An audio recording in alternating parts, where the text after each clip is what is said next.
الله أكبر الله أكبر الله أكبر لا إله إلا الله الله أكبر الله أكبر ولله الحمد.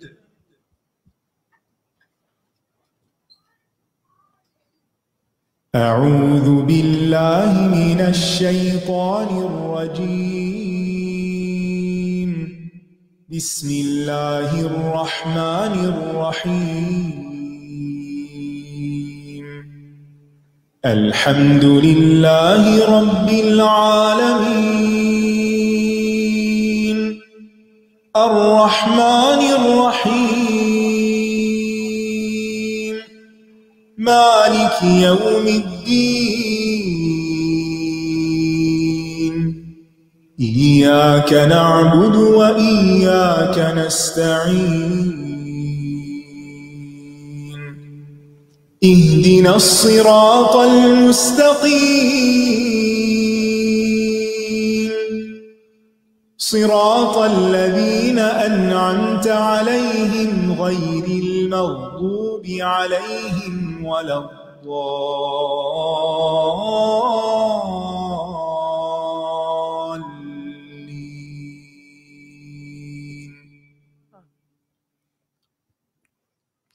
السلام علیکم ورحمۃ اللہ وبرکاتہ. وعلیکم السلام ورحمۃ اللہ وبرکاتہ. کیا حال ہے سب کا؟ الحمدللہ. میری آواز آ رہی ہے صحیح آپ کو؟ اوکے. نحمده ونصلي على رسوله الكريم اما بعد فاعوذ بالله من الشيطان الرجيم. بسم الله الرحمن الرحيم. رب اشرح لي صدري ويسر لي امري واحلل عقدة من لساني يفقهوا قولي. ہم انشاءاللہ آج سورۃ النمل کی آیت نمبر 17 سے شروع کریں گے. ارشاد باری تعالیٰ ہے وحشر لسليمان جنوده من الجن والإنس والطير فهم يوزعون. اور سلیمان کے لیے اس کے لشکر اکٹھے کیے گئے جو جنوں اور انسانوں اور پرندوں میں سے تھے، پھر وہ گروہوں میں تقسیم کیے جاتے تھے. پچھلی آیات میں ہم پڑھ چکے ہیں کہ اللہ تعالیٰ نے داؤد اور سلیمان علیہم السلام کو وسیع علم عطا کیا، حکمت عطا کی. سلیمان علیہ السلام کو بھی نبوت اور رسالت ملی اور اللہ تعالیٰ نے ان کو ایسی بادشاہت عطا کی کہ جو آپ کے بعد کسی اور کو عطا نہ ہوئی. اللہ تعالیٰ نے آپ کے لیے جنات، انسان، پرندے اور ہوا مسخر کر دیے تھے. سلیمان علیہ السلام نے اللہ تعالیٰ کے احسان پر شکر ادا کرتے ہوئے اور تحدیث نعمت کے طور پر پھر کہا کہ اے لوگو، ہمیں پرندوں کی بولی سکھائی گئی ہے اور اللہ تعالیٰ نے ہمیں وہ کچھ عطا کیا ہے جو کسی اور کو نہیں دیا، اور یہ اللہ تعالیٰ کا بہت بڑا فضل ہے. تو اس آیت میں اس کی مزید وضاحت ہو رہی ہے، اور یہ دراصل پچھلی آیت کی مزید تفصیل ہے جس میں فرمایا گیا تھا کہ وَأُوتِينَا مِن كُلِّ شَيْءٍ، کہ ہمیں ہر چیز عطا ہوئی ہے، ہمیں سب کچھ ملا ہے. تو وہ سب کچھ کیا تھا؟ وہ یہاں جن، انس اور طیر کی شکل میں جو لشکر ان کو ملے تھے اس کا ذکر کیا جا رہا ہے. تو گویا آپ کا لشکر 3 قسم پر مشتمل ہوتا تھا. اس میں انسان بھی شامل تھے، جنات بھی شامل تھے، اور پرندے بھی یعنی ہوائی مخلوق بھی. اور آپ ان سے مختلف طرح کے کام لیا کرتے تھے. اور یہ لشکر ملا جلا نہیں ہوتا تھا، مکسڈ اپ نہیں ہوتا تھا، بلکہ جب آپ کسی مہم پہ جاتے تو انسانوں کا لشکر الگ ہوتا، جنات کا الگ ہوتا اور پرندوں کا الگ ہوتا. فہم یوزعون، اپنی اپنی الگ کیٹیگری میں رکھے جاتے تھے. وحشر لسلیمان جنودہ من الجن والانس والطیر. حشر کا لفظ حشر سے ہے، اور حشر کا مطلب ہوتا ہے جمع کرنا. اسی لیے قیامت کے ناموں میں سے ایک نام یوم الحشر بھی ہے، حشر کا دن. اور یوم الجمع بھی کہتے ہیں، جمع ہونے کا دن، جو ایک ہی جیسا کا معنی ہے، یوم یجمعکم لیوم الجمع۔ اور ایک اور جگہ پر آتا ہے ذالک یوم مجموع لہ الناس، یہ وہ دن ہے جس میں لوگ جمع کیے جائیں گے۔ اور حشر جو ہے یہ فعل مجہول ہے، حشر یعنی جمع، جمع کیے گئے، لشکروں کو جمع کیا گیا۔ اور یہ جمع کرنے والے کون تھے؟ کس نے جمع کیا؟ یہ وہ نمائندے تھے یا نقیب تھے جن کو سلیمان علیہ السلام نے مقرر کیا تھا کہ وہ ان کو اکٹھا کریں، ان کو آرگنائز کریں، منظم کریں، کیونکہ انہوں نے اپنی بادشاہت کو بہت عمدہ طریقے سے منظم کیا ہوا تھا، اور تمام لوگوں کے لیے، جنات کے لیے الگ، انسانوں کے لیے الگ نمائندے مقرر کیے ہوئے تھے۔ اور اس میں ان کی خصوصی فضیلت کا بھی ذکر کیا جا رہا ہے ایک طرح سے، کیونکہ اس میں وہ پوری تاریخ انسانی میں بالکل منفرد ہیں، کسی اور کے لیے یہ سب کچھ اس طرح مسخر نہیں کیا گیا۔ یعنی ان کی حکمرانی صرف انسانوں پر نہیں تھی، بلکہ جنات، حیوانات اور پرندے، حتیٰ کہ ہوا تک ان کے تابع تھی۔ فَهُمْ يُوزَعُونَ، تو وہ روک کر رکھے جاتے تھے، گروہوں میں تقسیم کیے جاتے تھے۔ اصل میں یہ جو وضع کا لفظ ہے، یہ ایک بہت ہی کثیر المعنی لفظ ہے، اس کے اندر بہت سے معنی پائے جاتے ہیں۔ اگر یہ وضع یضع سے ہو تو اس کا معنی ہے روکنا، اور اگر اوزع یوزع باب افعال سے ہو تو اس کا معنی ہے تقسیم کرنا۔ تو عمومی معنی یوزعون کا نظم و ضبط میں رکھنا، یعنی زبردست مینجمنٹ کی طرف اشارہ ہے۔ عربی میں کہتے ہیں وضع الجیش، فوج کو ترتیب وار حصوں میں رکھنا۔ لیکن اس کے علاوہ یوزعون کے کیا معنی ہیں؟ ایک معنی ہے یساقون، یہ ان کو چلا کر لے جایا جاتا تھا۔ وہ لشکر کسی ایک ہی جگہ اکٹھے نہیں تھے یا وہیں نہیں رکے ہوئے تھے، بلکہ ان کو چلایا بھی جاتا تھا۔ دوسرا معنی ہے یدفعون، دھکیلا جاتا تھا، یعنی پچھلوں کو آگے دھکیلا جاتا تھا اور پہلوں کو کھڑا کیا جاتا تھا۔ ایک معنی ہے یسحبون، یسحبون کا مطلب ہے ان کو گھسیٹ کے لایا جاتا تھا، یعنی جو سرکش ہوتے ہوں گے ان میں سے۔ ایک معنی ہے یجمعون، ان کو جمع کیا جاتا تھا۔ ایک معنی کیا گیا ہے یسجنون، ان کو جیل میں ڈالا جاتا تھا۔ اور ایک معنی ہے یمنعون، یعنی ان کو روکا جاتا تھا، یعنی اگلوں کو روک کے پچھلوں کو ساتھ میں لایا جاتا تھا، یا یہ کہ ایک لمٹ کے اندر، ایک لائن تک روکا جاتا تھا اور ایک مقرر حد سے باہر نہیں نکلنے دیا جاتا تھا۔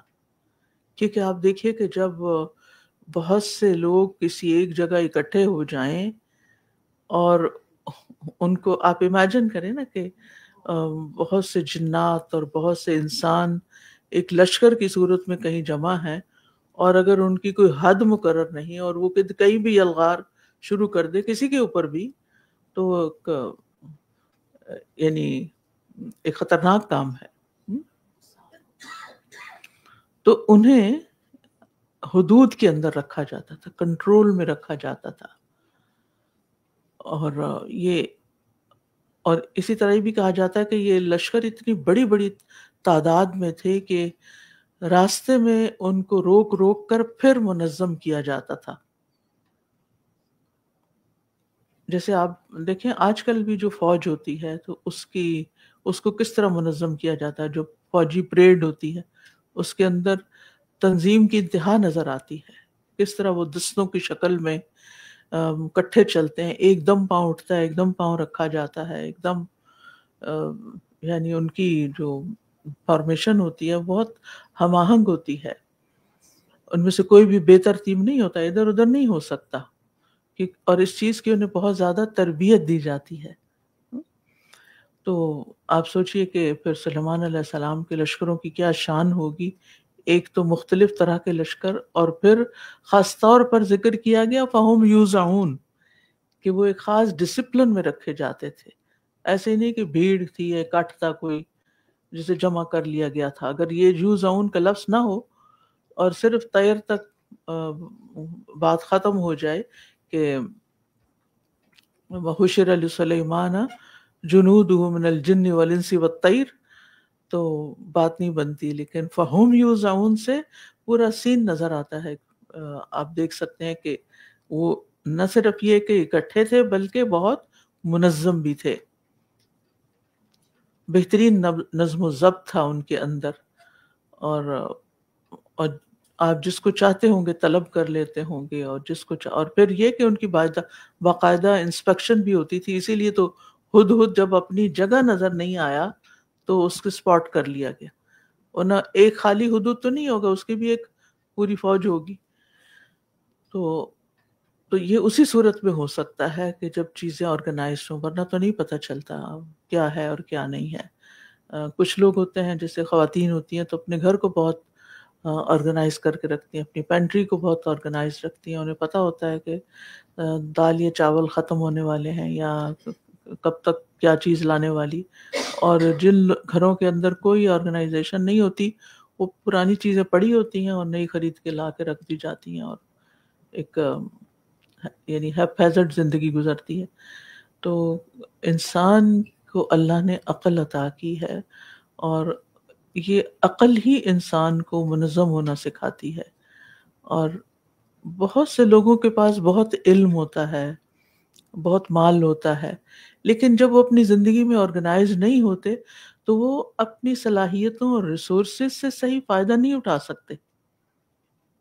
وَكَانَ أَمْرُهُ فُرُطًا، ان کے معاملات بکھرے ہوئے ہوتے ہیں، ان کی زندگی میں افراتفری ہوتی ہے، تو اس سے بھی بچنے کی ضرورت ہے۔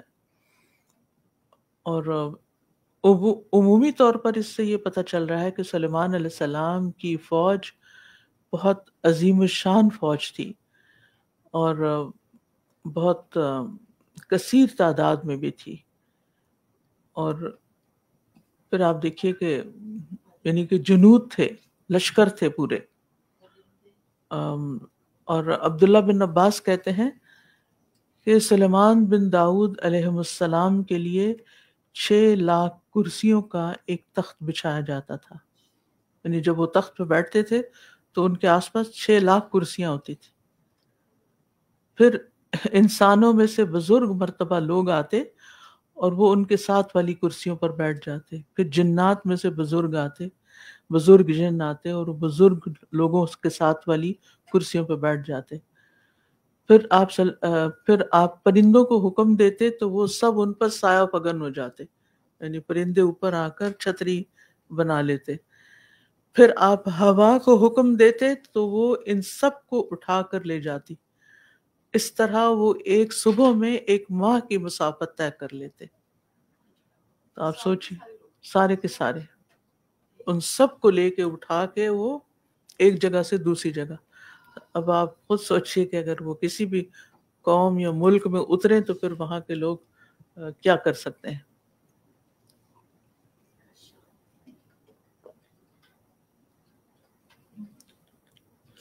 ان جیسی حکومت کسی کی بھی نہیں تھی، اور اللہ تعالیٰ نے ان کی عظیم سلطنت کا قرآن مجید میں ذکر بھی کیا ہے کہ انہوں نے اپنے رب سے دعا بھی کی تھی، رب اغفر لی وہب لی ملکا لا ينبغی لأحد من بعدی انک انت الوہاب۔ اس نے کہا، اے میرے رب مجھے بخش دے اور مجھے ایسی بادشاہت عطا کر جو میرے بعد کسی کے لائق نہ ہو، بے شک تو بہت عطا کرنے والا ہے۔ میں اکثر غور کرتی ہوں کہ انہوں نے یہ دعا کیوں مانگی، یعنی ہو سکتا ہے کہ انہیں کچھ مشکلات بھی پیش آئی ہوں اتنا بڑا انتظام کرنے میں۔ بعض اوقات انسان کے پاس بہت نعمتیں ہوتی ہیں لیکن ان نعمتوں سے پوری طرح فائدہ اٹھانا اور صرف ان کو اپنی جگہ پر رکھنا ہی ایک بڑا کام بن جاتا ہے۔ بہرحال میں اسٹل ابھی تک غور کر رہی ہوں اس پر کہ انہوں نے یہ دعا کیوں مانگی تھی، اس کے پیچھے کیا حکمت تھی۔ کیونکہ ہم عام طور پر ایسی دعا نہیں مانگتے کہ یا اللہ جیسا گھر مجھے دیا ہے کسی اور کو نہ دینا، الا یہ کہ ہمیں کسی چیز سے تکلیف پہنچی ہو یا کچھ، یا یہ کہ میری زندگی میں جو کچھ پیش آیا میرے بعد کسی اور کو پیش نہ آئے۔ کیا انہیں کچھ اس سارے معاملے سے کوئی تکلیف پہنچی تھی، یا اللہ عالم، اللہ تعالیٰ کسی وقت نقطہ کھول دے گا۔ اور پھر یہ کہ یہ سارے لشکر جو تھے ان کے تابع تھے، ان کے حکم کے پابند تھے، اور جو ان میں سے سرکشی کرتا تھا اس کو سزا بھی دیتے تھے۔ سورۃ سبا میں آتا ہے وَمَن يَزِغْ مِنْهُمْ عَنْ أَمْرِنَا نُذِقْهُ مِنْ عَذَابِ السَّعِيرِ، اور ان میں سے جو بھی ہمارے حکم سے سرتابی کرتا ہم اسے بھڑکتی ہوئی آگ کا مزہ چکھاتے تھے۔ ہم پھر اس کو بتا دیتے تھے کہ اس نے کیسا کیا۔ اچھا، یہ سرکشی کی سزا دینا کیوں ضروری ہوتا ہے؟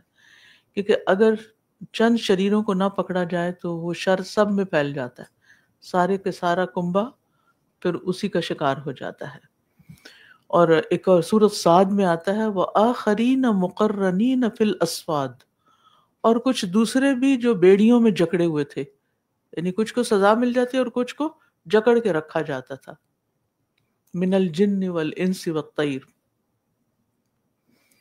اور پھر آپ دیکھیے کہ انسانوں پہ کنٹرول کرنا آسان ہوتا ہے، جنوں پہ مشکل ہوتا ہے، لیکن اللہ نے وہ بھی ان کے لیے آسان کر دی کیونکہ ویزیبل ہی نہیں ہوتے۔ اب وہ پتہ نہیں کس شکل میں ہوتے تھے کہ وہ ان کے ساتھ کمیونیکیٹ بھی کرتے اور پھر ان کو کنٹرول بھی کرتے، لیکن کسی ہوا میں اڑتے پرندے کو کنٹرول کرنا، اور پھر کیونکہ وہ تو فوراً آپ پرندے کو پکڑنے کی بھی کوشش کریں تو وہ بھاگ جاتا ہے۔ اچھے سے اچھے ماہر لوگ بھی پرندوں کو کنٹرول نہیں کر سکتے۔ تو یہ یعنی پرندوں کا ذکر جو ہے یہ ایک بڑی اہم بات ہے کہ اللہ نے پرندے ان کے قابو میں کر دیے تھے۔ ہو سکتا ہے آپ میں سے کبھی کسی کو بچپن میں پرندے پکڑنے کا شوق ہوا ہو۔ مجھے بہت شوق ہوتا تھا کہ ایک خاص موسم ہوتا ہے نا جس میں چڑیا وغیرہ گھونسلے بناتی ہیں تو وہ پھر گھروں کے اندر بھی گھس جاتی ہیں، اور بعض چھتیں ایسی ہوتی ہیں کہ ان کے اندر جا کے تو یہ ہوتا تھا کہ اگر کچھ چڑیا وغیرہ اندر آ جائے تو ہم دروازہ بند کر کے بھاگ بھاگ کے ادھر سے پکڑیں دوپٹہ ڈالیں کچھ کریں، لیکن ہاتھ نہیں آتی تھی۔ اور اگر کبھی کبھار کوئی ہاتھ آ بھی گئی تو اس کا دل اتنی بری طرح دھڑکتا تھا۔ آپ نے کسی نے تجربہ کیا ہوا؟ جی۔ تو ایک پرندے کو بھی پکڑنا ایک مشکل کام ہے، کہاں یہ کہ پورے لشکر۔ اور پھر جنات جو ہیں وہ معمولی، بعض جن چھوٹے بھی ہوتے ہیں لیکن بہت سے جن بہت سرکش بھی ہوتے ہیں، ان پہ قابو پانا یہ ایک بہت ہی غیر معمولی سی صلاحیت تھی جو اللہ تعالیٰ نے سلیمان علیہ السلام کو دی تھی۔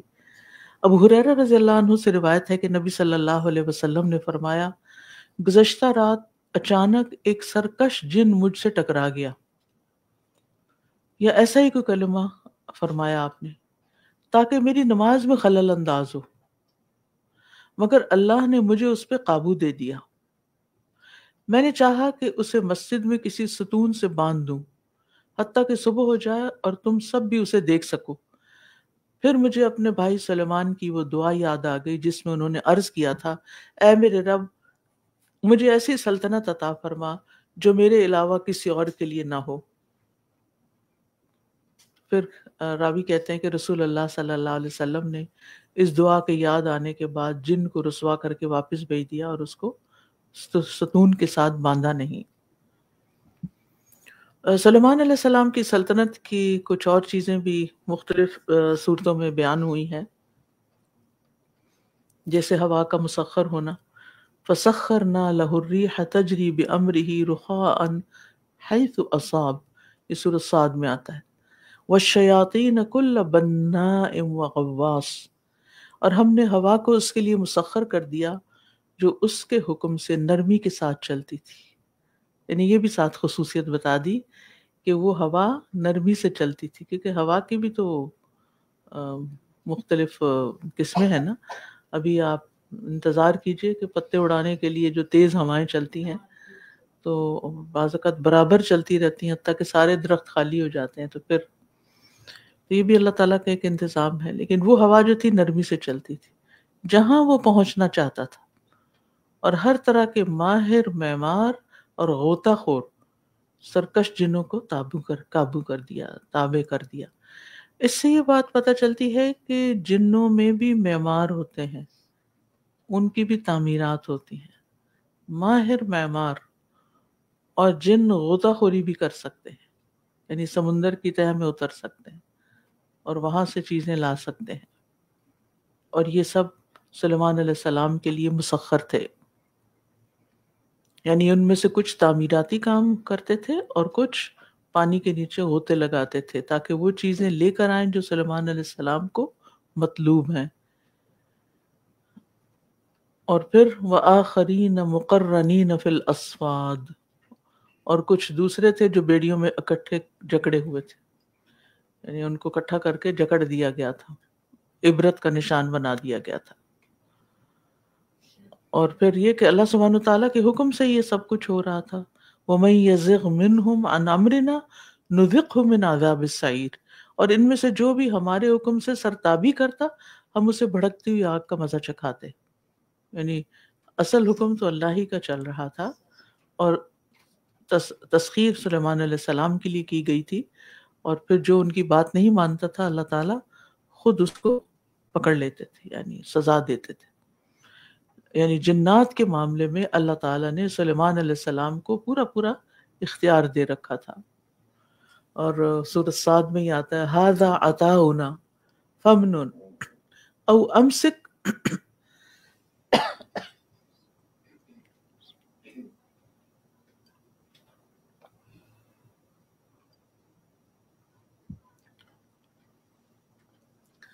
ھذا عطاؤنا فامنن او امسک بغیر حساب. یہ ہماری بخشش ہے. اللہ جس کو جو چاہے بخش دے، جو چاہے عطا کر دے.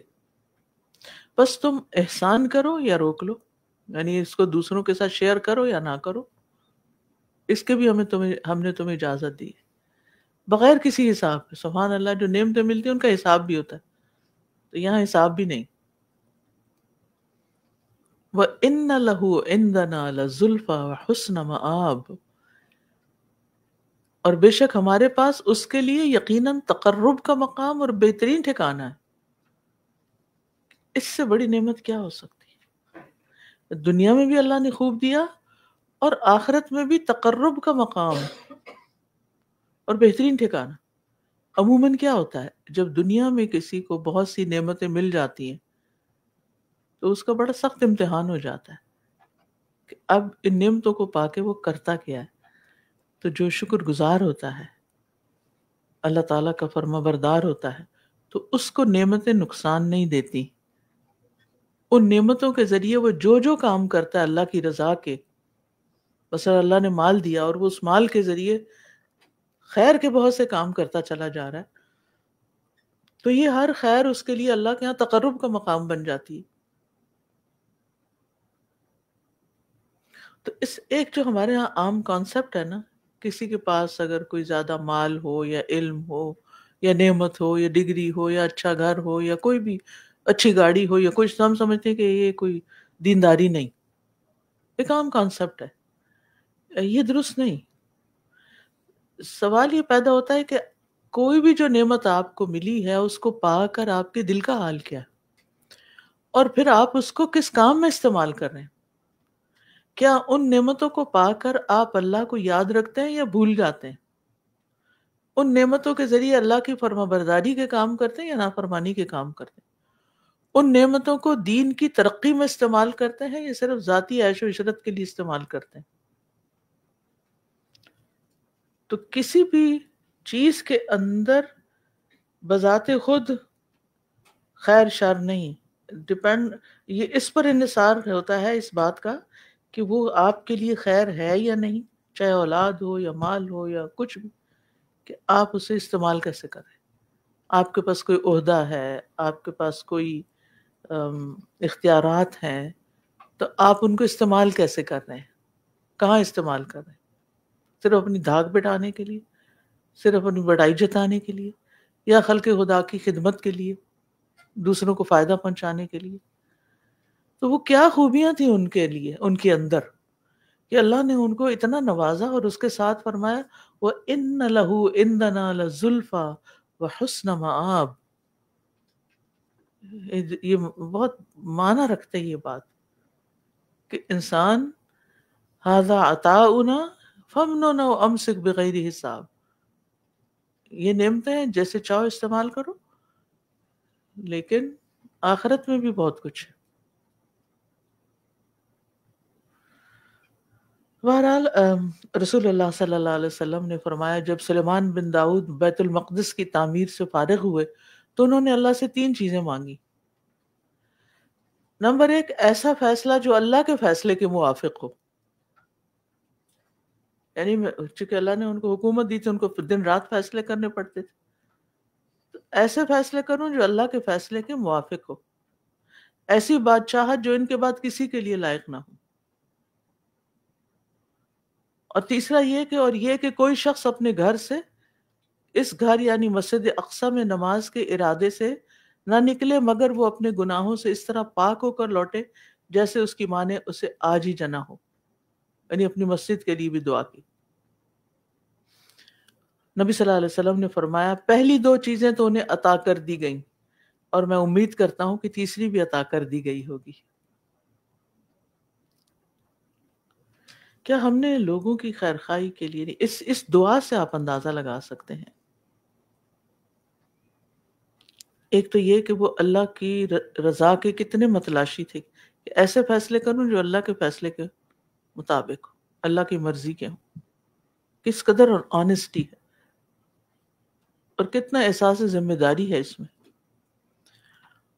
اور دوسرا یہ کہ جو مسجد بنا لی ہے اور جو اللہ اس میں آئے بس نکلے تو بخشا جائے۔ کیا ہم بھی دوسروں کے لیے ایسی دعائیں مانگتے ہیں؟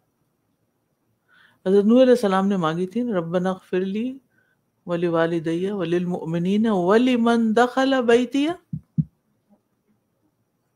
من المؤمنین والمؤمنات۔ ولمن دخل بیتی، وہ کیا آتا ہے آگے کس؟ ہاں، تو آپ دیکھیے کہ وہ بھی کہتے ہیں اللہ مجھے بخش دے، میرے والدین کو بخش دے، اور جو میرے گھر میں داخل ہو مومن مردوں اور عورتوں میں ان سب کو بخش دے۔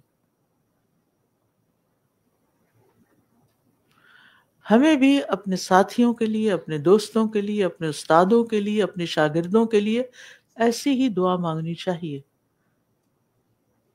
کہ اللہ جتنے بھی میرے ساتھی ہیں، جتنے بھی میرے دوست ہیں، جتنے بھی احباب ہیں، جتنے بھی رشتہ دار ہیں، اللہ ان سب کو بخش دے، ان کی ضروریات پوری فرما، یا ان کی بھلائی کے لیے جو چیز آپ چاہیں مانگیں۔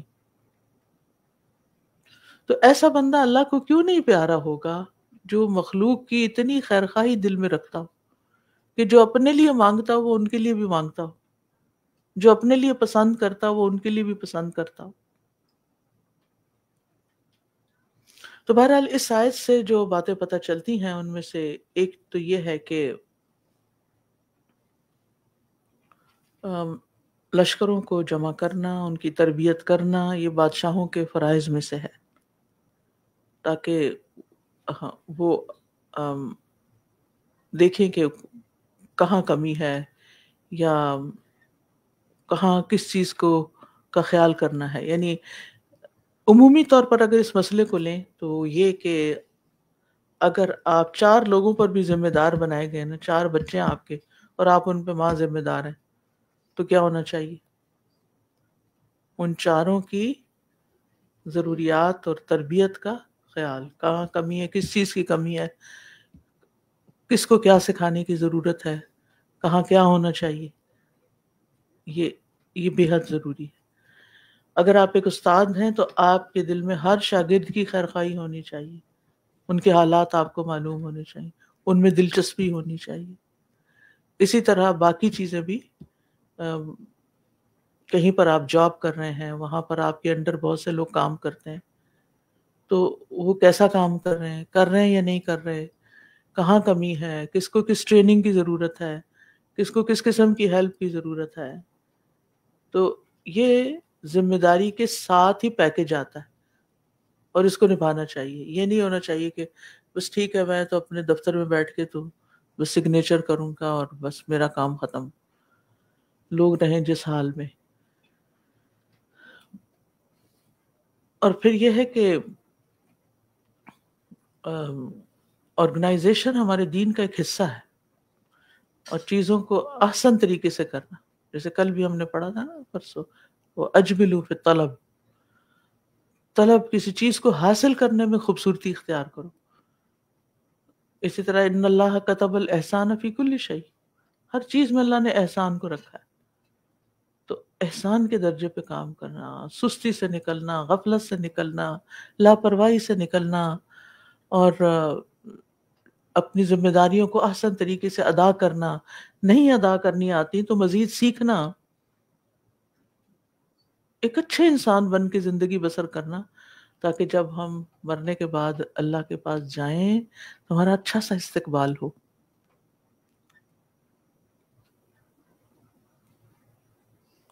کہ یہ بندہ ہے جو بڑے اچھے سے زندگی بسر کر کے آیا ہے، اللہ کے حکموں کے مطابق، ایک اچھے طریقے کے مطابق، ایک اچھی.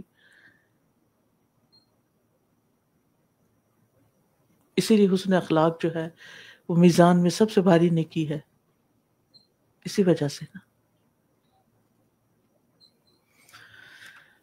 اب آپ میں سے کوئی کچھ کہنا چاہتا ہے موسٹ ویلکم، ورنہ میں اگلی آیت پہ چلی جاؤں گی. جی مائک دیجیے ان کو، جو ہاتھ کھڑے ہیں ان کو مائک دیجیے. سبحان اللہ استاد جی، اتنے عرصے سے میں الہدا کے ساتھ کام کر رہی ہوں، اور مجھے بالکل میرے سامنے آنکھوں کے سامنے ہمارے ٹریننگ سیشنز اور ہمارے اس طرح سے آرگنائز آپ نے ماشاءاللہ سے، اللہ آپ کو جزائے خیر دے. اسی طرح ہی بہت ہی ترتیب کے ساتھ گروپ انچارجز، پھر ایڈمنس، پھر ان کے اوپر مطلب کہ ایک کے بعد ایک سب کام کرنے والے، اور پھر اسٹوڈنٹس تک اسی طرح ٹیم ورک بنتا ہے. اور مجھے میری آنکھوں کے سامنے وہ سب سیشن سامنے آ رہے تھے، اور وہ سب ترتیب جو ماشاءاللہ قوت الا باللہ جب سے الہدا قائم ہوا ہے، اللہ ہمیں اسی طرح آرگنائز رکھے اور اسی طرح ہم کام کرتے رہیں دین کے لیے. الحمدللہ. ساری سبحان اللہ، پورا وہ سین جو ہے نا آنکھوں میں جیسے بن رہا تھا جب ہم تفسیر اس کی پڑھ رہے تھے. تو میں سوچ رہی تھی کہ اتنے بڑے لشکروں کو، یا یہاں پہ چلیں ہم اپنی آرگنائزیشنس کی مثال لے لیتے ہیں یا حکومتوں کی مثال لے لیتے ہیں، ان کو آرگنائز کرنے میں نا لوگوں کو کانسیکوینسز اور جو بینیفٹس اس آرگنائزیشن کے بدلے میں ان کو ملیں گے، اس کو بہت اچھی طرح سے نا ڈیفائن کرنا بہت ضروری ہے. لوگوں کا ان کے بارے میں جاننا بہت ضروری ہے، تبھی کہیں پہ آرگنائزیشن اور ڈسپلن آ سکتا ہے. اب جو اتنے بڑے بڑے لشکر جو آرگنائز تھے، کیونکہ ان کو پتا تھا کہ اگر کہیں پہ بھی کچھ غلطی ہوئی تو پھر اس کا بہت سیویئر نتیجہ بھگتنا پڑے گا. تو جو فوج میں بھی ہم دیکھتے ہیں کہ جو آرمی کے سولجرز اتنے زیادہ آرگنائزڈ ہوتے ہیں، کیونکہ انہیں پتا ہوتا ہے کہ اگر ان کا ایک قدم بھی کہیں گڑبڑ ہوا تو ان کے لیڈر نے ان کو بعد میں بہت سخت سزا دینی ہے. تو ہمارے پاس ہے نا یہ چیز آہستہ آہستہ نکلتی جا رہی ہے. ہمارے پاس چیزوں کا مس یوز، فیسلٹیز یا بینیفٹس کہیں اگر ہوتے ہیں تو ان کا ناجائز فائدہ اٹھانا یا ان کو ضائع کرنا، یہ بہت زیادہ عام ہو گیا. کیوں؟ کیونکہ اس کے پھر کانسیکوینسز جو ہے نا پھر نہیں لیے جاتے. جی استاذہ جی، میں سوچ رہی تھی کہ دوسروں کے لیے تو فائدہ ہے ہی، لیکن آرگنائز کرنا خود کے لیے کتنا پیس ہے. بالکل. اور حکمت ہے ہی نہیں کہ اگر ہم آرگنائز نہیں کریں، تو ان کے پاس تو بہت زیادہ حکمت تھی. سامیہ کو جی، نجم صاحب. سر جی، آپ یوزر ان پہ جو فوکس کر رہے تھے تو میں سبحان اللہ سوچ رہی تھی جو ڈسپلن کا اسپیکٹ ہے، اور اسکول کے کانٹیکٹ سے کنیکٹ کر رہی تھی کہ اور سبحان اللہ جو آپ منڈیز کے سیشن کر رہے ہیں نا کہ اصلاح کرنے کا جو طریقہ ہے اور اس میں جو وزڈم اور بیلنس ہے، many a Times it happens کہ آپ ایک طریقے سے چیز سمجھانا چاہ رہے ہیں لیکن اس میں ڈسپلنری ایکشن بہت امپورٹنٹ ہوتا ہے. لیکن وہ دل پہ کبھی کبھی بہت شاق بھی گزرتا ہے کہ آپ ایک طرح سے سمجھ رہے ہوتے ہیں کہ شاید یہ چیز بہت نرمی سے سمجھانی چاہیے، لیکن until unless that thing is enforced I don't think وہ ویسا امپیکٹ ہوتا ہے. تو میں پرسنلی یہ سوچ رہی تھی، اور مجھے نہیں پتا سلمان علیہ السلام سبحان اللہ کیا سوچتے ہوں گے، لیکن ذمہ داری کے تحت وہ جو ایک دل کی کیفیت کو آپ کو اسٹیپ اوور کرنا پڑتا ہے نا، کہ ان دی وائڈر سارٹ آف بینیفٹ، کہ جس میں ایک ساری چیز نظم و ضبط سے ایکچولی فنکشن کر سکے اسٹینڈرڈ اس پہ. تو سبحان اللہ، like a lot of lessons to learn. جزاک اللہ خیر. جی السلام علیکم. جی استاذہ جی، یہ آپ نے جو ابھی بات کی کہ میں اکثر سوچتی ہوں کہ انہوں نے یہ دعا کیوں مانگی کہ مجھے ایسی بادشاہت عطا کر جو میرے بعد کسی کے لائق نہ ہو. تو اس میں میرے ذہن میں بھی بعض اوقات یہ کویسچن بہت آتا ہے. تو میں بھی یہی سوچتی ہوں کہ وہ اللہ تعالیٰ کے نبی تھے اور ان کے ساتھ اللہ تعالیٰ کی وحی کی بھی ایک مدد شامل تھی، اور اس میں جن، انسان، حیوان، پرندے، ہوا سب کچھ ان کے تابع تھا. تو ایک یہ غیر معمولی نظام انتہائی وسیع، تو بے حد اس میں نظم، عدل اور حکمت کا تقاضا تھا. تو پھر عام اگر انسان کو یہ ملتا تو وہ کمزور ہے، اور اس دعا میں حضرت سلیمان علیہ السلام کا تکبر نہیں بلکہ اللہ تعالیٰ سے حفاظت کی التجا ہے. اور ایسا عظیم منصب اگر کسی کمزور کو ملے تو وہ پھر ظلم یا فساد میں مبتلا نہ ہو جائے، شاید اس لیے انہوں نے یہ دعا مانگی. جی کہ جزاک اللہ. سادہ جی، پہلے جب سلیمان علیہ السلام کے بارے میں جو پڑھا تو ان کی بس قوت اور ان کی جو ایک بادشاہت ان کو ایک ہیرو کے طور پر، لیکن آج جب تفسیر میں سن رہی تھی، جیسے سارا نے کہا نا کہ پورا اسکول میری آنکھوں میں گھوم رہا تھا، بچے، اسٹاف، اور کون سے بچے پرندے ہیں اور کون سے بچے انسان ہیں، کون سے جن ہیں. اور پھر جب آپ نے یہ کہا نا کہ اگر کانسیکوینس نہ دیا جائے غلطی کرنے والے کو تو پھر باقی بھی اسی راستے پہ چل پڑتے ہیں. تو اس سے مجھے تھوڑی سی تسلی ہوئی کہ ہاں، جو کانسیکوینسز بچوں کو جب دیتے ہیں نا تو دل پہ بہت ایک بوجھ آ جاتا ہے، تھوڑا سا انہیں سختی کے ساتھ بھی سمجھانا پڑتا ہے. تو مجھے لگا کہ ٹھیک ہے، کچھ صحیح ہو رہا ہے، حدود کے اندر، یعنی ظلم میں چلا نہ جائے. استاد جی، مجھے اس میں لگ رہا ہے جیسے حضرت سلیمان اتنے عظیم بادشاہ تھے، لیکن پھر بھی وہ اپنا کام، انہوں نے سارے کام خود نہیں کرنے چاہے، ڈیلیگیٹ کیے. تو مجھے یہ ہوا کہ بعض اوقات ہم کسی بھی پوزیشن پہ ہو، چاہے ہم گھر میں ہو یا ورک پلیس میں، ہم کاموں کو ڈیلیگیٹ نہیں کرتے. بالکل، اس سے بہت مسائل ہوتے ہیں. بالکل بالکل. بلکہ جتنا زیادہ ڈیلیگیشن کی طرف جائیں اتنی ہی ٹرسٹ بھی بڑھتا ہے، سہولت بھی ہوتی ہے. اور ٹھیک ہے، مشکل ضرور ہوتی ہے کہ انسانوں کو ٹرین کرنا پڑتا ہے، سکھانا پڑتا ہے، لیکن اس میں فائدہ بھی بہت ہے. اس کے بغیر کام چلتا نہیں، کیونکہ ہم آل ان آل ہو نہیں سکتے، ہماری لمٹس ہیں، ہم میں سے ہر انسان. اور کوئی بھی کام، عمدہ کام، احسن کام اچھی ٹیم کے بغیر نہیں ہوتا، کیونکہ ید اللہ ہی فوق الجماع. جہاں ٹیم ہوگی وہاں برکت ہوگی اور اللہ کی تائید اور مدد ہوگی. مجھے خیال آ رہا تھا کہ سلیمان علیہ السلام وسیع النظری، اور یہ کیا چیز ہے کہ جب بیت المقدس بنایا تو ان کی دعاؤں میں سے ایک دعا یہ تھی کہ جو اس میں آئے اس کی بخشش ہو جائے. میں سوچ رہی تھی ہم اگر کسی مسجد میں تھوڑا سا حصہ ڈالتے ہیں نا، اپنے لیے وہ کرتے ہیں کہ اچھا جب تک ہم چلے بھی جائیں، جب تک اس مسجد میں نماز ہو ہمیں صدقہ ملتا رہے. لیکن انہوں نے یہ دعا کی کہ اس میں جو کوئی آئے وہ فائدہ اٹھائے، یعنی اپنی ذات کے لیے نہیں، اس کو کہا کہ یہ جب تک ہے مجھے اس کا ثواب ملتا رہے. تو دس از سو مچ براڈر. ہماری سوچیں کتنی لمیٹڈ ہے. جی نیکسٹ آیا. حتى إذا أتوا على واد النمل قالت نملة يا أيها النمل ادخلوا مساكنكم لا يحطمنكم سليمان وجنوده وهم لا يشعرون. یہاں تک کہ جب وہ چیونٹیوں کی وادی میں آئے تو ایک چیونٹی کہنے لگی، اے چیونٹیوں، اپنے گھروں میں داخل ہو جاؤ، کہیں سلیمان اور اس کے لشکر تمہیں کچل نہ ڈالیں اور وہ شعور بھی نہ رکھتے ہوں. سلیمان علیہ السلام اپنے لاؤ لشکر سمیت کسی مہم پہ جا رہے تھے کہ چیونٹیوں کی ایک بستی پر ان کا گزر ہوا. تو آپ نے ایک چیونٹی کو دوسری چیونٹی سے یوں خطاب کرتے ہوئے سنا کہ سلیمان ایک معزز نبی اور عظیم رسول ہیں. ان کے حال سے معلوم ہے کہ وہ زمین میں فساد نہیں چاہتے، لیکن شاید ان سے تمہیں کچلنے کا عمل ہو جائے انوئنگلی، اور انہیں تمہاری خبر نہ ہو. سب کچھ ہوتے ہوئے بھی پیغمبر غیب کا علم نہیں رکھتے.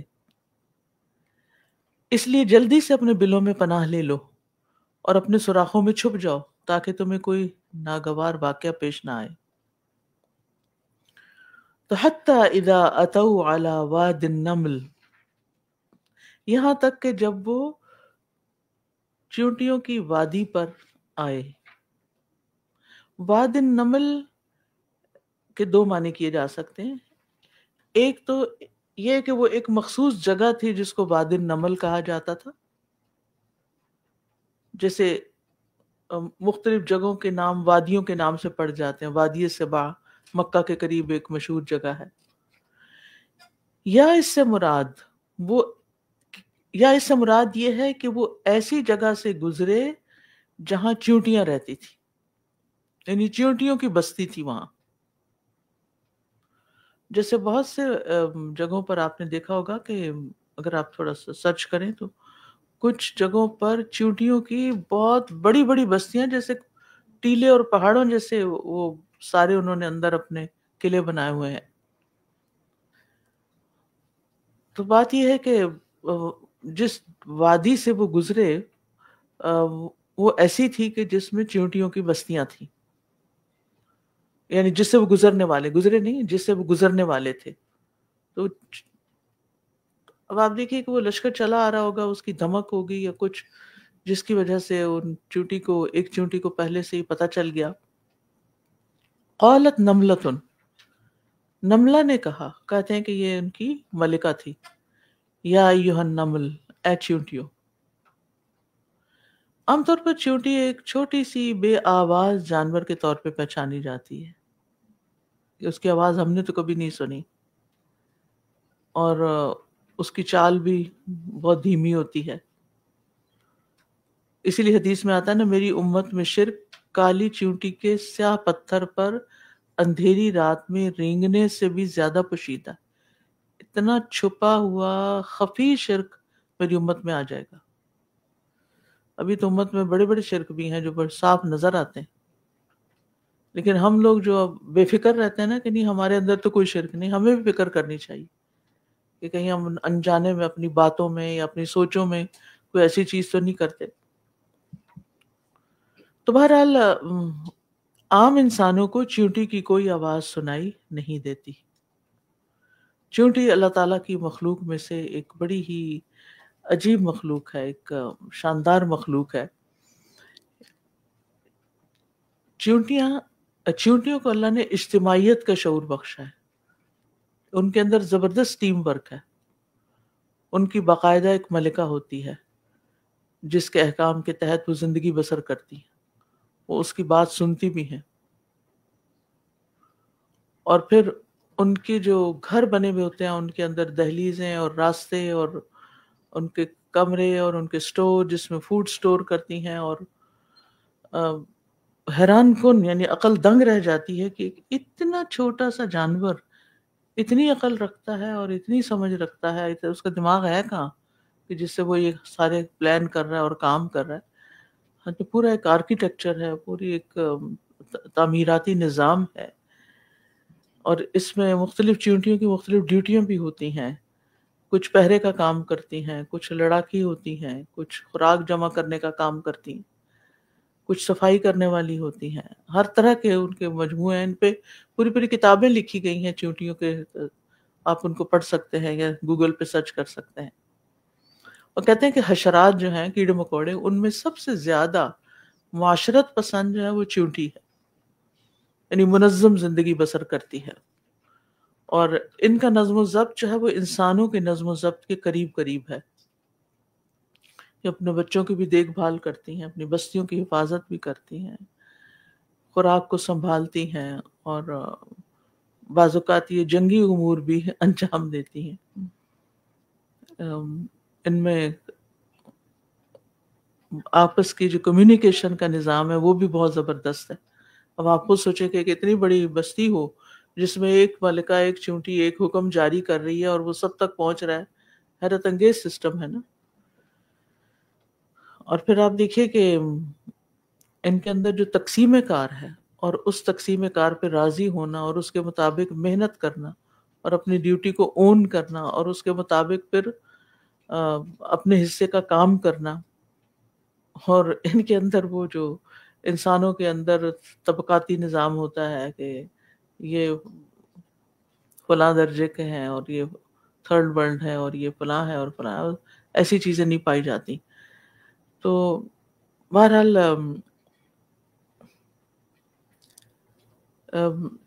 لوگوں نے جو تحقیق کی ہے ان میں سے کہا جاتا ہے کہ ڈاکٹر پی ہیکسن ہے، وہ کہتے ہیں کہ بڑی بستیوں کی ایک مثال افریقہ کے ایک ساحل پر فارمیکا چیونٹی کی آبادیاں ہیں. ان میں سے ایک بستی کوئی 2.7 مربع کلومیٹر پر محیط ہے، جس میں کوئی 45,000 گھر ہیں جو ایک دوسرے سے جڑے ہوئے ہیں. اس بستی میں 10,80,000 ملکائیں ہیں اور 30 کروڑ 60 لاکھ کارکن چیونٹیاں ہیں. ایسی بستیوں کو سپر کالونی کا نام دیا جاتا ہے اور اتنے بڑے رقبے میں رہنے کے باوجود بہترین نظم و ضبط کا ثبوت دیتی ہیں.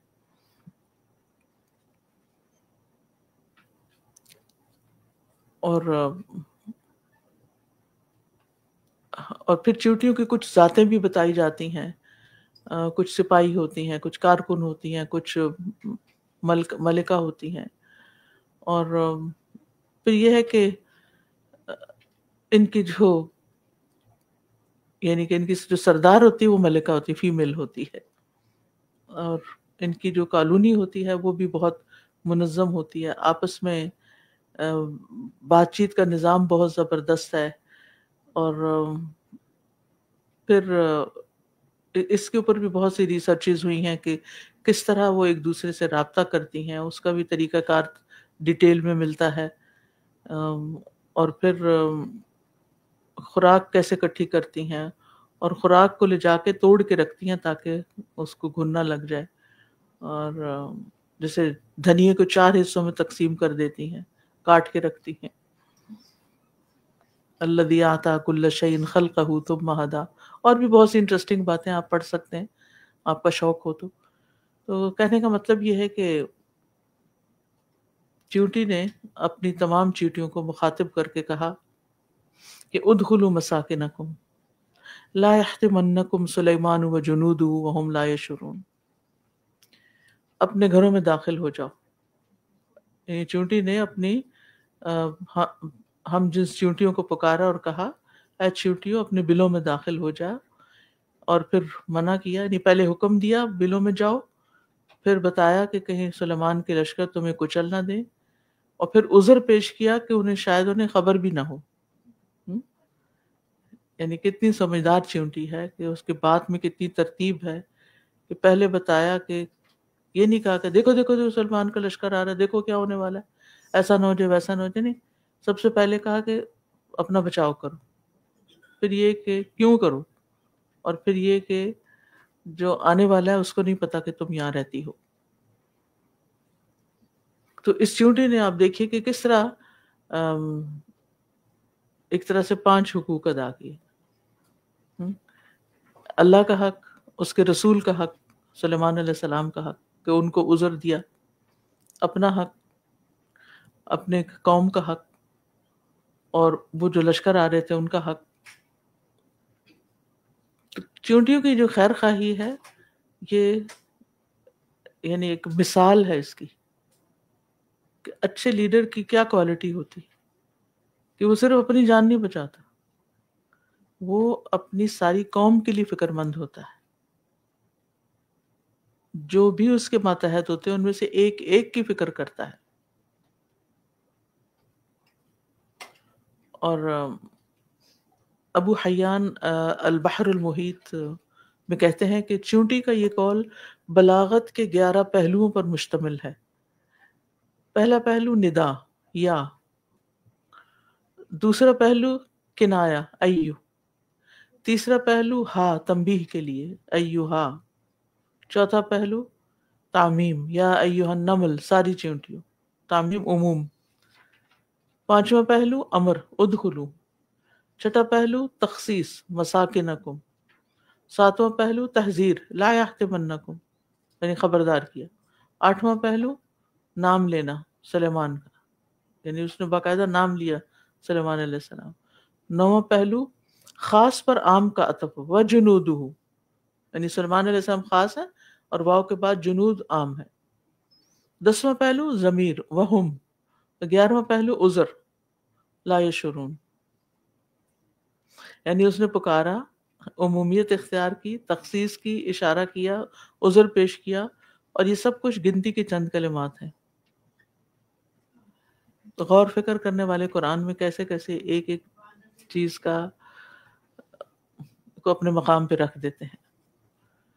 اور چونٹیوں کو بھی یہ پتا تھا کہ سلیمان علیہ السلام غیب نہیں جانتے، وَهُمْ لَا يَشْعُرُونَ، یعنی چونٹی کو پتا تھا کہ وہ غیب نہیں جانتے۔ ہم انسانوں کو نہیں پتا کہ اللہ کے سوا غیب کسی کو نہیں پتا۔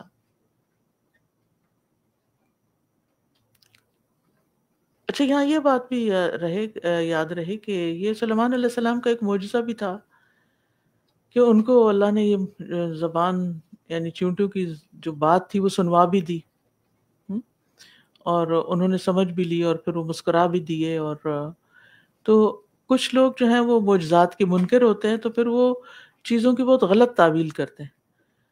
تو وہ کیا لکھتے ہیں، ایسی تفاسیر بھی آپ کو ملیں گی کہ جو لوگ کچھ عقلی لوگ ہوتے ہیں نا، جو معجزات کا انکار کرتے ہیں پیغمبروں کے، وہ کہتے ہیں واد نمل، بنو نمل قبیلے کا مسکن تھی، اور یہ نملہ چیونٹی نہیں تھی بلکہ اس قوم کا ایک آدمی تھا۔ جی، یہ قرآن کی بدترین تحریف ہے۔ اور وہ وہم لا یشعرون سے صاف ظاہر ہے کہ وہ عام چیونٹیاں تھیں جو زمین پہ رینگتی پھرتی ہیں۔ یہ تو نہیں ممکن کہ کوئی لشکر انسانوں سے بھری ہوئی بستی کے کچل جائے اور ان کو خود ہی نہ پتا ہو کہ ہم انسانوں کو کچل رہے ہیں۔ اور پوری تاریخ میں کہیں کوئی بنو نمل نہیں ملتا، اور نہ ہی اس کا کوئی وجود ہے۔ بنو کلب ملتا ہے، بنو اسد ملتا ہے، لیکن بنو نمل نہیں ملتا، یعنی ساری تاریخ میں۔ تو بہرحال قرآن میں تحریف کرنا ایک بہت بڑا جرم ہے۔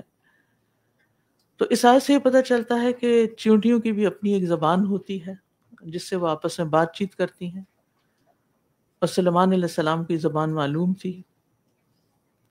اور بڑے بڑے کام کرنے کے لیے زیادہ زبانوں کا جاننا بھی ضروری ہوتا ہے، اور کم از کم دین کا کام کرنے کے لیے عربی زبان جاننا بہت ہی ضروری ہے۔ انسان کوشش کرتا رہے، چھوٹی چھوٹی کوشش بھی کرے تو بہت کچھ، فقہ القلوب بھی پڑھتا رہے تو عربی پڑھنی آ جاتی ہے۔ پھر یہ ہے کہ اچھا لیڈر وہ ہوتا ہے کہ جو اپنی قوم کا خیر خواہ ہوتا ہے، جیسے چیونٹی نے اپنی قوم سے وفا کی، اپنا فرض ادا کیا، نصیحت کی، اور اپنی قوم کے معاملات میں دلچسپی لی۔ یہ نہیں کہ قوم پہ خطرہ منڈلا رہا ہو اور انسان خاموش اندھا بہرا بن کے بیٹھا رہے۔ پھر اسی طرح آپ دیکھیے کہ چیونٹی کے اندر بھی ایک ادب ہے، اس کی گفتگو میں ایک سلیقہ ہے، ایک ترتیب ہے۔ تو انسان تو اشرف المخلوقات ہے، تو اس کی گفتگو میں بھی ایک سلیقہ ہونا چاہیے کہ کیسے خطاب کیا جاتا ہے، اپنے لوگوں کے ساتھ بات کیسے کی جاتی ہے، اور پھر یہ کہ دوسروں کے بارے میں کس طرح حسن ظن رکھنا چاہیے۔ یعنی حسن ظن بہت ضروری ہے۔ اگر کسی سے کوئی غلطی ہو تو یہ نہیں کہنا چاہیے اس نے جان بوجھ کے کیا۔ وہ کہتے ہیں وَهُمْ لَا يَشْعُرُونَ، ان کو تو پتہ بھی نہیں ہوگا۔ اور اس میں ایک اور چیز یہ ہے کہ ہم عام طور پر جب چلتے ہیں تو ہمیں نہیں پتہ ہوتا، پاؤں میں بہت نیچے بازو کا چیونٹیاں، یہاں تو اتنا مسئلہ نہیں ہے، لیکن گرم ملکوں میں آپ نے دیکھا ہوگا کہ سڑک پر، راستوں میں، گھروں میں چیونٹیاں ادھر ادھر چل رہی ہوتی ہیں، بعض اوقات اس کثرت سے ہوتی ہیں کہ اس میں سے رستہ تلاش کرنا مشکل ہو جاتا ہے۔ تو جو سامنے نظر آؤ جان بوجھ کے تو پاؤں نہیں رکھنا چاہیے، نہیں مارنا چاہیے، اللہ کی مخلوق ہے، ان کا بھی اپنا ایک کام ہے۔ لیکن اگر لا علمی میں کچھ پاؤں کے نیچے آ جائیں تو کوئی حرج نہیں، یعنی گناہ کی بات نہیں.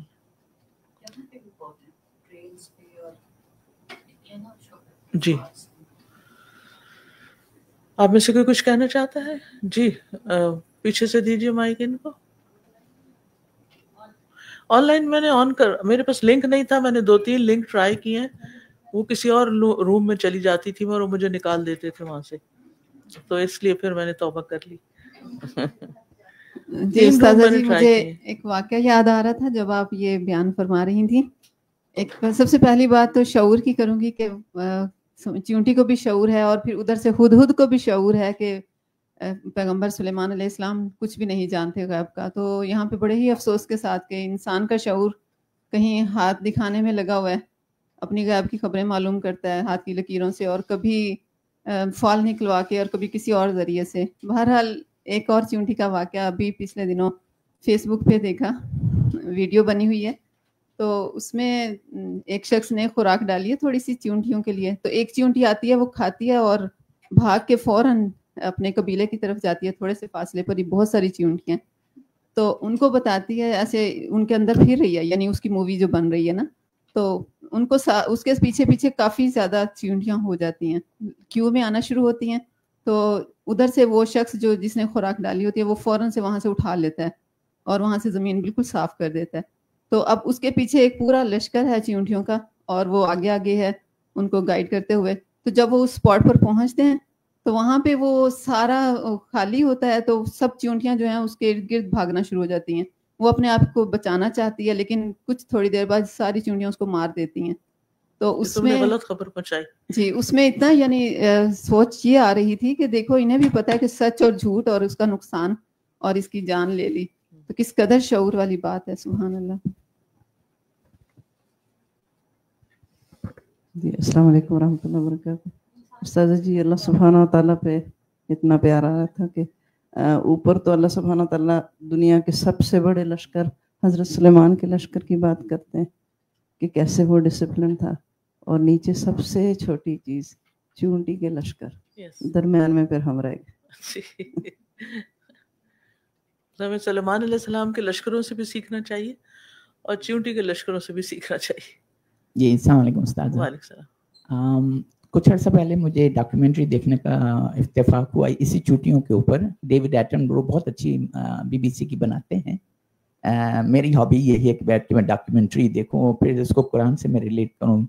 جب تک قرآن نہیں صحیح طریقے سے پڑھا تھا تو یہ سمجھ نہیں تھی، فیسینیٹ کرتی تھی یہ چیزیں، مگر اب اس کو قرآن سے ریلیٹ کر کے جو اب ہم پڑھ رہے ہیں، اور ماشاءاللہ جب سے پڑھنا شروع کیا ہے آپ یقین نہیں کریں گے کہ وہ کہتے ہیں نا دماغ اڑ جاتا ہے کہ سبحان اللہ، منہ سے خاص طور سے سبحان اللہ نکلتا ہے اتنی اچھی طریقے سے کہ میں بیان نہیں کر سکتی. اور میں نے یہ بھی دیکھا کہ 2 چونٹیاں اپنے آگے کی جو ٹانگیں ہوتی ہیں نا، وہ دوسری چونٹی کے ساتھ وہ ملاتی ہیں اور ان سے بات کرتی ہیں.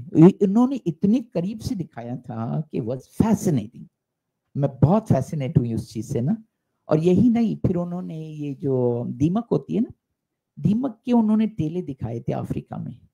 پھر انہوں نے جب وہ ٹیلے ختم ہو گئے یا پتہ نہیں کیا، اس میں شیشہ پلائی، انہوں نے شیشہ ڈالا، سائنسدانوں نے شیشہ پگھلا کے اس میں ڈالا، اور ڈال کے جو انہوں نے پھر اس کو تھوڑے عرصے رہنے دیا، پھر اس کو توڑا گیا. جو ماؤنٹ بنے ہوئے تھے نا مٹی کے، تو آپ یقین نہیں کریں جب انہوں نے ماؤنٹ توڑا تو وہ شیشہ پگھلا، وہ جو اندر جو گیا تھا نا، اتنی اچھی طریقے سے انہوں نے سیٹنگ کی تھی اس کی کہ اٹس انبلیویبل. آپ کو آنکھوں سے دیکھ کے یقین نہیں آتا کہ اللہ کی اتنی چھوٹی سی مخلوق نے کیسے کیسے اپنے لیے اندر گھر بنائے تھے، اور کس طرح سے ان کی آرگنائزیشن تھی، کس طرح سے انہوں نے اس کو مطلب سیٹنگ کی تھی، اور کتنے سال ان کو لگے ہوں گے اتنے بڑے 2 ماؤنٹ کو بنانے میں. تو I mean it's unbelievable. الحمدللہ. جی آگے لائیے تو رومانہ کو دیجیے. استاذہ جی پچھلی آیت کو، اس آیت کو دیکھیں تو پچھلی آیت میں بڑی مخلوقات کا ذکر ہوا کہ انسان اور جن اور پرندے وہ مسخر کیے گئے اور انہوں نے گروپس بنائے. تو یہاں پہ سب سے چھوٹی مخلوق چونٹی کا ذکر ہو رہا ہے کہ وہ بھی کتنے ڈسپلن تھی ان کی بادشاہت کے اندر. تو میں سوچ رہی تھی کہ ان سے ایک اور لیسن ملتا ہے چونٹیوں سے کہ اپنے آپ کو کم سمجھنا اور دوسرے کو اپنے سے برتر سمجھنے کا احساس بھی جو ہے نا انسان کو ایک تسلی بھی دیتا ہے اور وہ اپنا کام اور اپنی ذمہ داری جو ہے وہ بہتر نبھا سکتا ہے پھر. بالکل. جی آن لائن ہما سمی میں لیتی ہوں. جی جی سادہ جی کین یو ہیئر می؟ جی جی آ رہی آواز. الحمدللہ. جی میں یہی سوچ رہی تھی کہ سبحان اللہ حضرت سلیمان علیہ السلام کا جو ہم نے ابھی پورا پڑھا اور پھر اس کے بعد چینٹیوں کے بارے میں جو بات پڑھی تو تنظیم کار نظم و ضبط کتنا ضروری ہے، اپنی چیزوں کو آرگنائز کرنا، ڈسپلن کرنا، اور پھر اگر ہم واقعی میں اپنی صلاحیتوں سے جو اللہ تعالیٰ نے ہمیں دی ہیں قابلیت سے فائدہ اٹھانا چاہتے ہیں تو ہمیں بھی منظم ہوں گے وقت ضائع کیے بغیر، پھر ہی ہم صحیح طرح سے نعمتوں کا استعمال بھی کر سکیں گے اور شکر گزاری بھی پھر اسی طرح ہوگی کہ ہم نعمتوں کو اپنے کاموں کو آرگنائز کریں اور اپنے وقت کو آرگنائز کریں. تو نظم و ضبط، تنظیم کار اپنے وقت کی، اپنی صلاحیتوں کی، اپنے کاموں کی، یہ بھی بہت ضروری ہے اور بہت یہاں سے اہم سبق ہمیں یہ ملتا ہے سیکھنے کے لیے. جی ہاں بالکل، کیونکہ اگر نظم و ضبط نہ ہو تو بہت سے کام رہ جاتے ہیں، کیونکہ ترتیب ہی نہیں تو چیزیں چھوٹ جائیں گی. جی ساجدہ بانو. جی سازا جی میں اس میں جو جیسے چیونٹی بولتی ہے، بات کرتی ہے کہ اے چیونٹیو، اس میں اس سے پتہ چلتا ہے کہ لیڈرشپ کا رول ادا کر رہی ہے. اور دوسرا وہ اس میں جو خاص بات جو نظر آتی ہے بہت خوبصورت کہ وہ امر بالمعروف اور نہی عن المنکر. اس میں یہ بہت پیاری بات نظر آتی ہے ان میں کہ ان میں بھی اتنی سینس ہے کہ انہوں نے اچھی بات کے لیے اس نے کہنا ہے اور جو اچھی بات نہیں ہے جو اس کے نقصان میں ہے سب کے لیے وہ سب کا لیے وہ لیڈرشپ کا رول ادا کر رہی ہے. جی سبحان اللہ. صوبیہ ظفر. استاذہ جی مجھے ٹیم ورک کی بات بہت اچھی سمجھ آئی چونٹیوں میں نا، کہ ہمیں بھی دین کے کام کو ٹیم ورک کے ساتھ کرنا ہے، سب کو ساتھ لے کے چلنا ہے اور ہر کسی کی رائے اور مشورے سے کام کرنا ہے انشاءاللہ. شازیہ سمیرہ. السلام علیکم. جی چونٹیوں سے میں بھی یہی سوچ رہی ہوں کہ وہ چونٹی جو ہو کے ایک چھوٹا سا ایک وہ سمجھ سکتی ہے کہ سلیمان علیہ السلام جو ہیں وہ ایک مطلب عالم الغیب نہیں ہے، وہ غیب کو نہیں جانتے، وہ انسان ہیں. اور ہم اس دور میں رہ کے بھی کہہ دیتے ہیں کہ آپ صلی اللہ علیہ وسلم انسان نہیں، بشر نہیں، وہ نور تھے. تو یہ ہمارے لیے سمجھنے کا پوائنٹ ہے. سمینہ آپ لیجیے.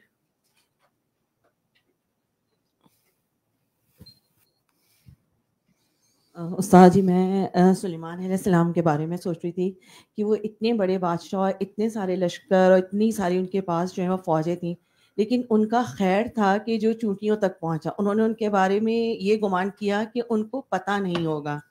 یعنی مجھے ذہن میں آتا ہے کہ وہ ایک بہت ہی عادل اور محبت کرنے والے ایسے بادشاہ کے طور پر مشہور ہوں گے.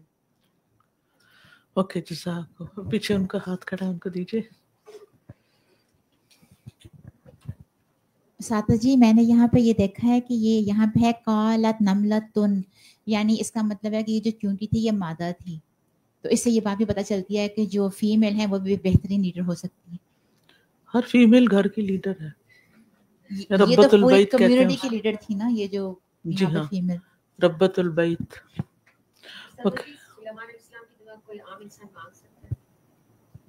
کس چیز کے لیے مانگنی ہے؟ ہمارے پاس تو نہ کوئی حکومت ہے اور نہ ہی کوئی بادشاہت ہے. سبحانک اللہم و بحمدک اشہد ان لا الہ الا انت استغفرک و اتوب الیک. السلام علیکم ورحمۃ اللہ وبرکاتہ. وَلَقَدْ آتَيْنَا دَاوُودَ وَسُلَيْمَانَ عِلْمًا وَقَالَ الْحَمْدُ لِلَّهِ الَّذِي فَضَّلَنَا عَلَى كَثِيرٍ مِّنْ عِبَادِهِ الْمُؤْمِنِينَ. وَوَرِثَ سُلَيْمَانُ دَاوُودَ وَقَالَ يَا أَيُّهَا النَّاسُ عُلِّمْنَا مَنطِقَ الطَّيْرِ وَأُوتِينَا مِن كُلِّ شَيْءٍ إِنَّ هَذَا لَهُوَ الْفَضْلُ الْمُبِينُ. وَحُشِرَ لِسُلَيْمَانَ جُنُودُهُ مِنَ الْجِنِّ وَالْإِنسِ وَالطَّيْرِ فَهُمْ يُوزَعُونَ حَتَّى إِذَا أَتَوْا عَلَى وَادِ النَّمْلِ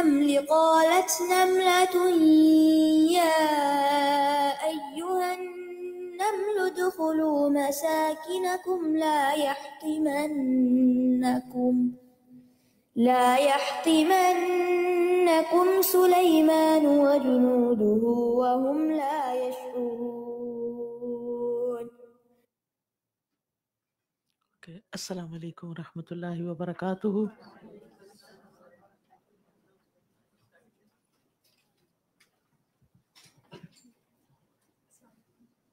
وعلیکم السلام. اللهم صل على محمد وعلى آل محمد آپ سب کے لیے ایک اناؤنسمنٹ ہے اگر كما رکیں تو. صليت على إبراهيم.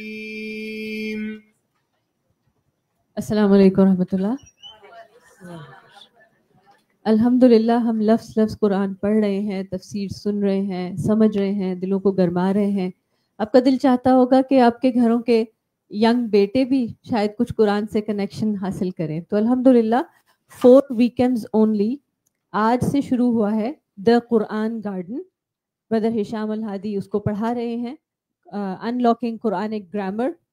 تو سلیکٹڈ پورشن آف دا قرآن لے کر اس کے لفظ لفظ کو سمجھاتے ہیں، سکھاتے ہیں. بہت انٹرسٹنگ. جو لوگ ذرا اسٹڈی اورینٹڈ ہیں 16+ young boys and even men even in their 20s are welcome to come on site only. اور صرف 4 weekends of October ہیں. تو I highly recommend کہ آپ کے گھروں میں جو ینگ مین ہیں ان کو انشاءاللہ اس پر توجہ دلائیے، لے کر آئیے. Timings 10 AM to 1:40 Saturday and Sunday both. آج پہلی کلاس تھی. You're not too late. اگر آپ کل ان کو لے کر آتے ہیں تو انشاءاللہ they can catch up. بارک اللہ فیکم. السلام علیکم ورحمۃ اللہ. اچھا اکتوبر میں گریجویشن ہے. میں ایک بار بولا بھی تھی میری مدر نے